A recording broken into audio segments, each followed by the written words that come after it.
Hi guys, this is Sam and welcome to OBJECT. Today's pronunciation video is another installment in the SCHWA saga, which you can find over here. Today we will see how objective personal pronouns behave as function words and weak forms, as they are slightly different from other function words. So without any further ado, please don't forget to like this video and subscribe to my channel, and let's get started.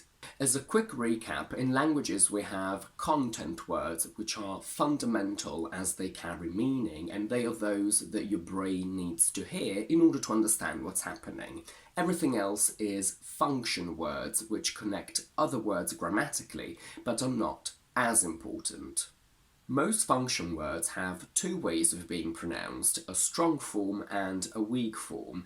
We use a strong form with a strong full vowel sound when we stress these words, but because they're not relevant, we never really stress them, and we reduce their strong vowel sound into a weak one, which is usually a schwa. Let's have a look at this conversation. In my first video on weak forms, I told you that we can't end a sentence on a weak form. So in the question, we must use for in its strong form because it appears at the end. Who are you waiting for? But in the reply, we go weak and say, I'm waiting for my mum. So we go from for to for. But today we will see that we can end the sentence on a weak form only if we have objective personal pronouns, which are those pronouns that we use when an entity doesn't do the action, but it receives it. They go weak not only inside a sentence, but also at the end. Me becomes me. Us becomes us. Them becomes them. Tell me. You need to help us. Talk to them. Whilst me and them are weak as often as possible, us can be heard in its strong form. Tell us. You need to help us. Talk to us. So you can play with it the way you want. Now let's look at this sentence. It is for or from me, us, them. Here, the only content word that we have is the verb to be, because main verbs are content words. But it's the only one that, as a main one, goes weak because its concept is completely irrelevant, meaning that in this sentence we basically have no content words. And specifically because we have the verb to be that is considered weak, in this sentence we must use me, us, or them in their strong forms. We can't say it's for them, we must say it's for them. But when the preposition is with, we do tend to put stress on it, and in that case, the personal pronoun can go weak. We say, he's with them. On top of all of that, let's not forget that just like with any other function word, we can stress personal pronouns and make them strong to create emphasis and opposition. I can say, you need to help them, not me, because I really want you to understand who needs help. As well as me, us, them, we have other objective personal pronouns, and the rules I've just mentioned apply to them as well. But I want to talk about them separately because they have some fun facts about them. The first one being it. It is pronounced the same in its strong and weak form because it's already weak enough as it is, so we only ever pronounce it as it.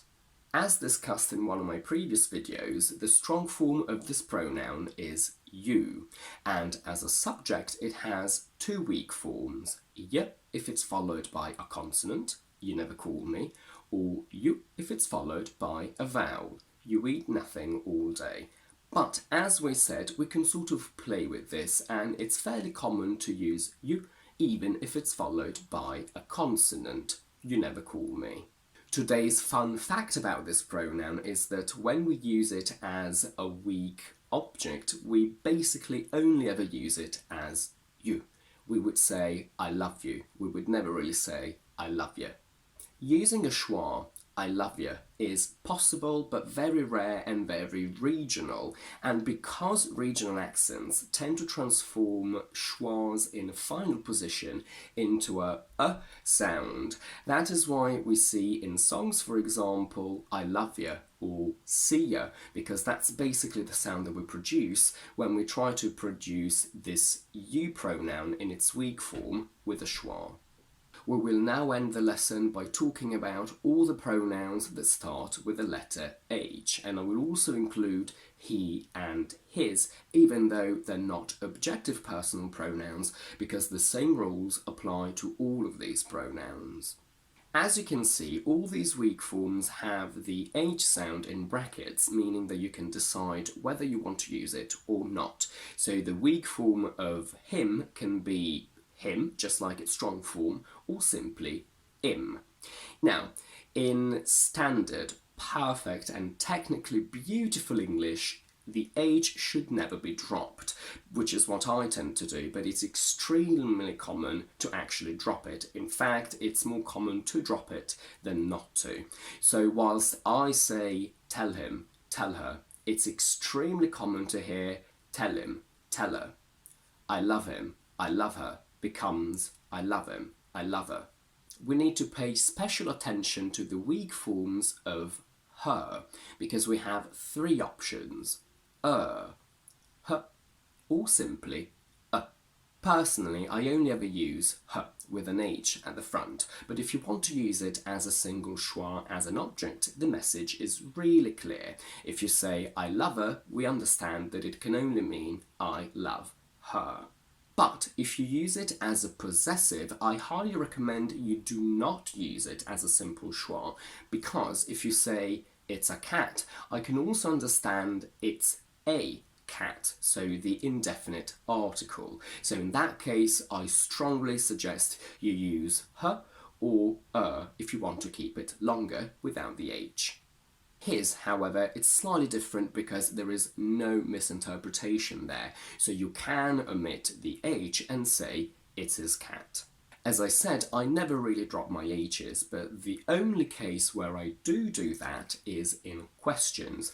I would never say, does he live there? I would simply drop the H and say, does he live there? Whilst it's technically and officially wrong to drop the H in initial position, some people do that, especially in regional accents, but please do not do that yourselves, especially in English exams. So some people would say, he lives there, rather than he lives there. And that's it for today. If you like this video, please don't forget to give it a thumbs up and to subscribe to my channel down below. And do let me know in the comments if you have any questions and if you've ever noticed this peculiar behaviour of objective personal pronouns before. In the meantime, I will see you on Thursday with my quick vocabulary video and next Tuesday with another explanation one.